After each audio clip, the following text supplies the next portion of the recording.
داریم میریم یه جای ترسناک. این ورودیشه آجی، خیلی بد ترسناکه. بذاری ذره بریم جلوتر بهتون نشون میدیم.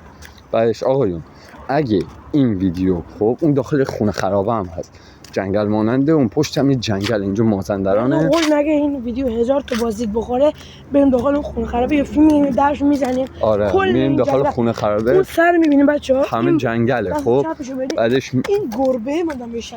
بعدش اگه اون ویدیو هم بالای 2000 تا ویو بخوره، اینجا مازندران به جن و اینا معروفه. خب بعدش موقعی که آره دیگه نگاه کنین اینجا ورودیشه. آفاز نور بزن.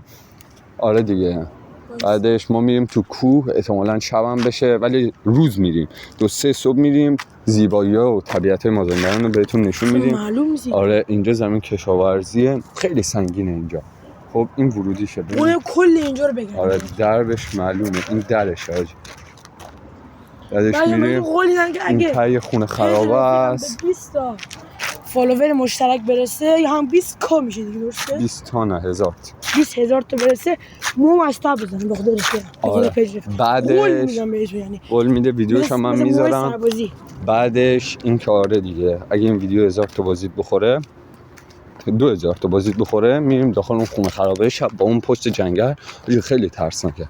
بعدش آره اون ویدیو هم بالای 3000 تا ویو بخوره، بهتون قول میدم میریم صبح میریم کوههای مازندران رو بهتون نشون میدیم. خودتون میدونیم مازندران هم به کوه و اینا معروفه، با جن و اینا. فعلا هم خداحافظ، حمایت کنیم، مراقب خودتون باشید.